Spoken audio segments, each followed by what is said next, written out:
In the middle of France, there is a concrete track that seems to lead nowhere.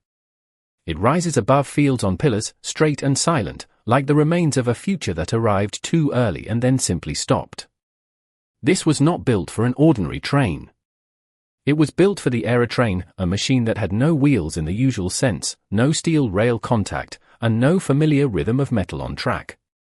It was a train that ran on air. In the 1960s, French engineer Jean Bertin believed high-speed ground transport did not have to be limited by the old contact between wheel and rail. If an aircraft could float on pressure and speed through the sky, perhaps a land vehicle could float just above its guideway and remove the friction that made trains feel old. The result was a tracked air cushion vehicle, often called a Hovertrain.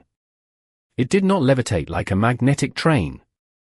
There were no complex electromagnetic coils pulling it above the track. Instead, fans and compressors created cushions of air underneath and along the sides, lifting and guiding the vehicle over a simple concrete structure. The guideway itself was one of the strange beauties of the system. It looked like an inverted T, a raised concrete beam with a central shape that the vehicle could wrap around and follow. The vehicle did not need a traditional railway bed, ballast, sleepers, or a pair of steel rails. In theory, this made the system brutally simple. Build the guideway, put the vehicle on its cushion of air, and let propulsion do the rest. And when the prototypes ran, they were astonishing. Early test vehicles proved the idea was more than a model. They floated, accelerated, and followed the concrete guideway with a confidence that made the whole concept seem less like science fiction and more like a missing branch of transport history. The most famous version was the Aérotrain I-80. It was a full-size passenger-carrying prototype, shaped more like a small aircraft fuselage than a conventional train.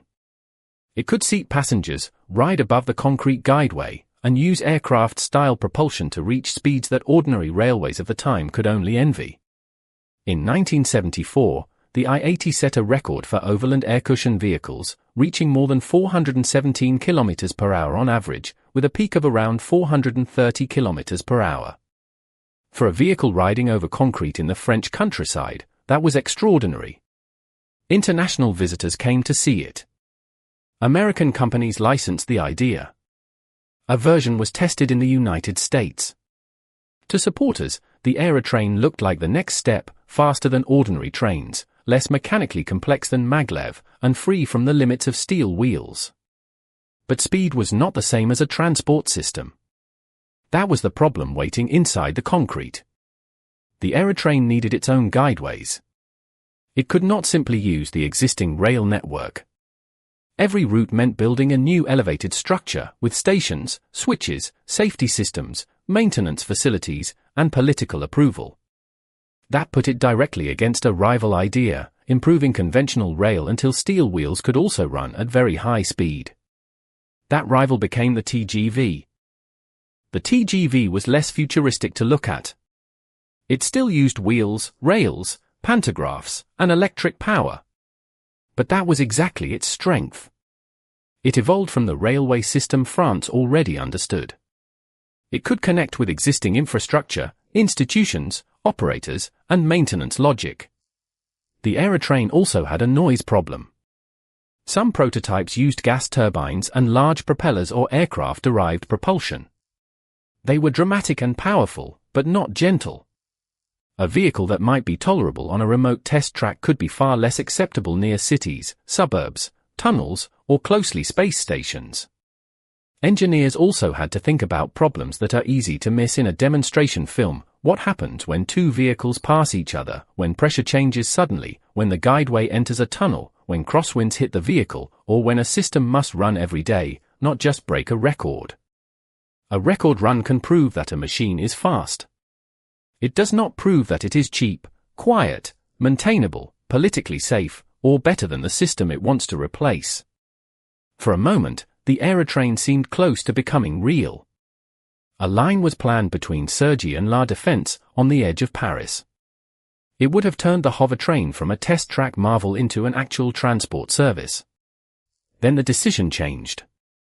In 1974, after a change in French political leadership, the contract was annulled. Support shifted toward the TGV. Jean Bertin died the following year. The Aerotrain, once shown as the future of fast ground travel, became a stranded technology. The most haunting part is that it did not disappear completely. The concrete guideway remained. Sections still stand near Orleans, long, elevated, abandoned, and unmistakably built for something that never came. They are not ruins of failure in the simple sense. They are ruins of a choice. France did get its high-speed future. The TGV became one of the most successful high-speed rail systems in the world. Steel wheels, improved rather than abandoned, won the argument. The Aerotrain became the other path, the aircraft industry's answer to rail, a machine that floated instead of rolled, screamed down a concrete beam at record speed, and then lost not to slowness, but to practicality. That is why it belongs in forgotten engines. Not because it was foolish. Because for a few years, it worked well enough to make the future look negotiable. And because somewhere in France, its track still points across the landscape, waiting for a train that ran on air and never returned.